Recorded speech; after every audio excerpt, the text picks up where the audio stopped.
أعوذ بالله من الشيطان الرجيم. بسم الله الرحمن الرحيم. رب اشرح لي صدري ويسر لي أمري واحلل عقدة من لساني يفقه قولي.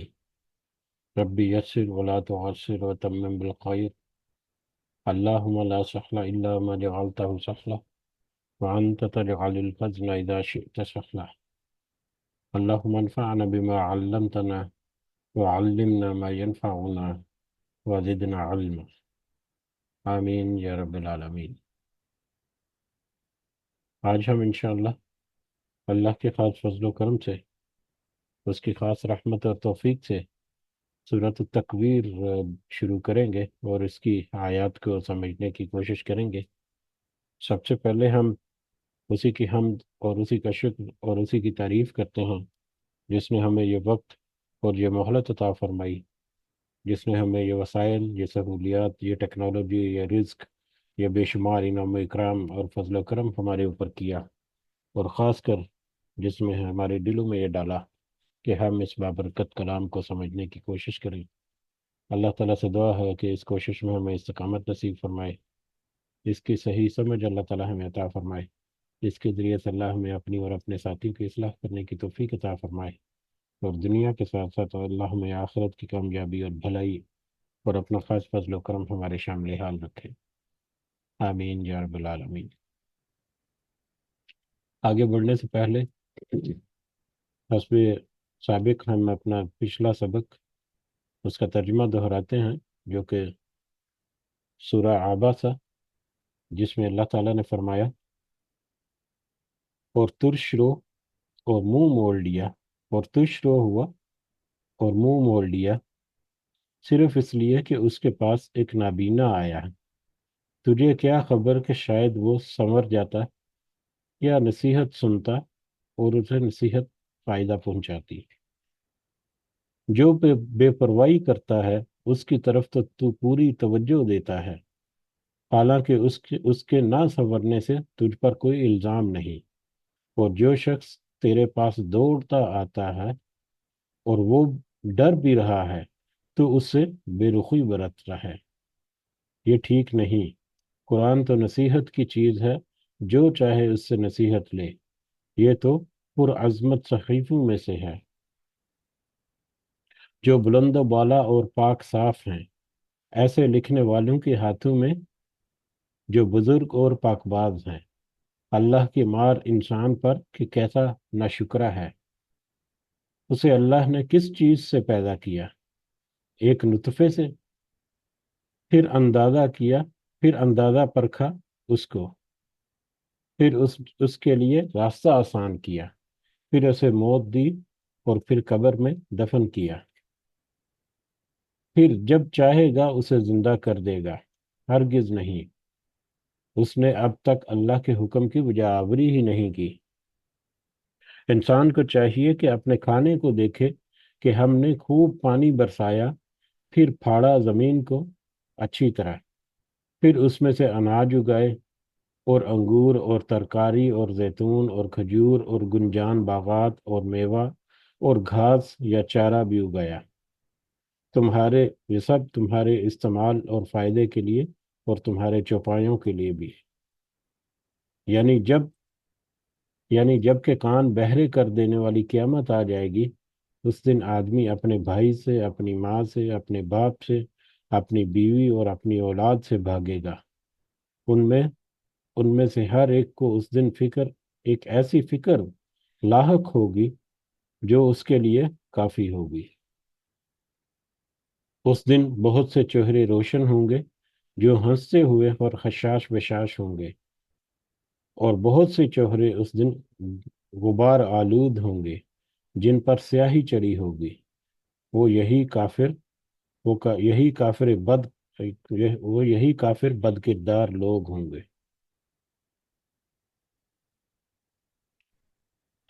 یہ ہمارا پچھلا سبق تھا، جس میں ہم نے دیکھا کہ ایک واقعہ جو نبی کریم صلی اللہ علیہ وسلم کا ہوا، اس کے بعد پھر انسان کی اپنی حیثیت اور اوقات کو اللہ تعالیٰ نے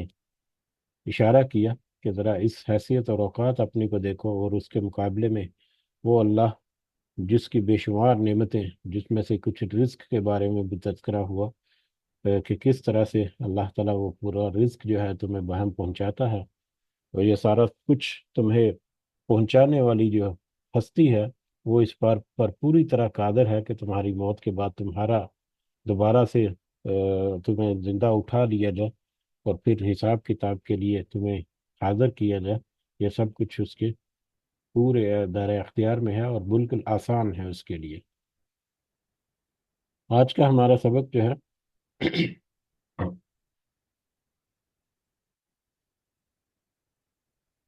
سورۃ التکویر۔ سورۃ التکویر یہ ایک مکی سورہ ہے۔ قرآن مجید میں مصحف میں یہ صورتوں کی ترتیب کے اعتبار سے یہ 81 نمبر 81 نمبر پر یہ سورہ مبارکہ آتی ہے، جبکہ زمانہ نزول یا کرونولوجیکل آرڈر کے اعتبار سے، نزولی اعتبار سے، یہ 7ویں نمبر پر یہ سورہ مبارکہ ہے۔ اس میں ٹوٹل 29 آیات ہیں، اور ایک ہی رکوع ہے۔ ایک رکوع اور 29 آیات پر مشتمل مکی سورہ، سورۃ التکویر۔ تکویر اسی سورہ مبارکہ کے میں پہلی ہی آیت میں ایک لفظ آیا ہے، کویرت، جس سے اس کا مفہوم یا اس کا جو نام ہے وہ تکویر رکھا گیا۔ کویرت کا مطلب ہے لپیٹنا، جیسے جیسے امامہ سر کے اوپر، سب کے اوپر پگڑی وغیرہ لپیٹی جاتی ہے، ایک لمبا سیدھا کپڑا ہوتا ہے، اس کو اکٹھا کر کے سر کے اوپر لپیٹ لیا جاتا ہے۔ اسی طرح سے کویرت، کسی چیز کو لپیٹنا، اسی سے تکویر بنا۔ اس کے ماضی کا صیغہ جو ہے وہ لیٹی گئی، لپیٹی گئی، یا رول کر دی گئی۔ تو کویرت، تو سورج کے بارے میں یہاں پر یہ لفظ استعمال ہوا ہے۔ جب ہم آگے بڑھیں گے تو ہم اس کو دیکھیں گے کہ کویرت کا کیا معنی بنتا ہے۔ زمانہ نزول کے اعتبار سے اگر دیکھیں تو اس کا نزولی نمبر جو ہے نمبر 7، وہی ہمیں اس طرف اشارہ کرتا ہے کہ یہ بالکل مکہ کے بالکل ابتدائی دور کی جو صورتیں ہیں ان صورتوں میں اس کا شمار ہوتا ہے۔ اور مکہ کے ابتدائی دور کی صورتوں میں ہم دیکھتے ہیں کہ پیغام جو ہے وہ واضح ہونا شروع ہو چکا، زبان زد عام جو ہے وہ آ چکا، اور بہت ساری باتیں جو ہیں اس کے بارے میں کی جا رہی ہیں کہ یہ کلام کیسا ہے، اس کا کیا مطلب ہے، یہ کیوں آیا، کیسے آیا، کہ کون لے کر آیا۔ اس کے اوپر بہت ساری تکذیب اس کی جو ہے وہ بھی کر رہے ہیں لوگ، کہ ہم نہیں مانتے کہ ہم میں سے ہی ایک بندہ جو ہے وہ اب یہ دعویٰ کرنے لگے کہ اس کے اوپر اب یہ وحی نازل ہوتی ہے، یہ کوئی جن ناصب وغیرہ کا کوئی معاملہ ہوگا۔ تو اس طرح کے سارے معاملات جو ہیں وہ بھی بیچ میں چل رہے ہیں۔ تو شروع کی صورتیں جو ہیں ان کی ایک خاص جو اسلوب، ایک خاص خوبصورتی جو ہے ابتدائی دور کی صورتوں کی، وہ یہ ہے کہ وہ بالکل چھوٹی اور مختصر آیات، مگر بڑے ہی گہرے اور جامع مفہوم کے ساتھ وہ آتی، کہ جب بجائے اس کے کہ لمبی چوڑی تمہید باندھ کر کسی بات کو کیا جائے، بالکل مختصر الفاظ میں اگر تذکرہ کیا جائے تو سننے والا جو ہے بے شک اس کا انکار کرے، بے شک اس سے وہ دور بھاگے، یا بے شک اس کو نہ مانے، لیکن اس کے دل میں ایک خواہش ہے، ایک ایک کشش ضرور رہتی ہے کہ یہ بات در حقیقت ہے کیا، اس کا مطلب کیا ہے، اس کا مفہوم کیا ہے، یہ اتنی چھوٹی سی بات کیا کرتے چھوڑ دیا گیا، اس کے پیچھے کیا منطق کیا ہے، اس کے پیچھے لاجک کیا ہے، اس کے پیچھے کہانی کیا ہے۔ تو یہ ایک بڑا خوبصورت اسلوب ہے اگر ہم اس کو سمجھنے کی کوشش کریں، کہ بالکل دو چار الفاظ پر مشتمل پوری ایک آیت یا پورا ایک جملہ جو ہے وہ اپنے پیچھے بے انتہا وسعت جو ہے وہ رکھتا ہے، جو کہ پرکشش ہونے کا ایک ذریعہ ہے کہ اس کا معنی اور مفہوم کیا ہے، یہ اتنے اتنے الفاظ جو ہیں اس کے پیچھے اس کی منطق اور لوجک کیا ہے۔ باہر ایک حدیث اس زمانے اعتبار سے ہم نے دیکھ لیا کہ بالکل شروع کے زمانے کی یہ سورہ مبارکہ ہے، اور اس وقت کے حالات و واقعات کا ہمیں اندازہ ہوتا ہے۔ اس سورہ مبارکہ کے بارے میں نبی کریم صلی اللہ علیہ وسلم کی ایک حدیث بھی ہے، جو کہ ترمذی اور مسند احمد وغیرہ میں ہے، کہ جس میں نبی کریم صلی اللہ علیہ وسلم نے فرمایا کہ جو قیامت کو اس طرح دیکھنا چاہتا ہے جیسے وہ اپنی آنکھ سے دیکھ رہا ہو، تو اسے چاہیے کہ وہ سورۃ التکویر، سورۃ الانفطار اور سورۃ الانشقاق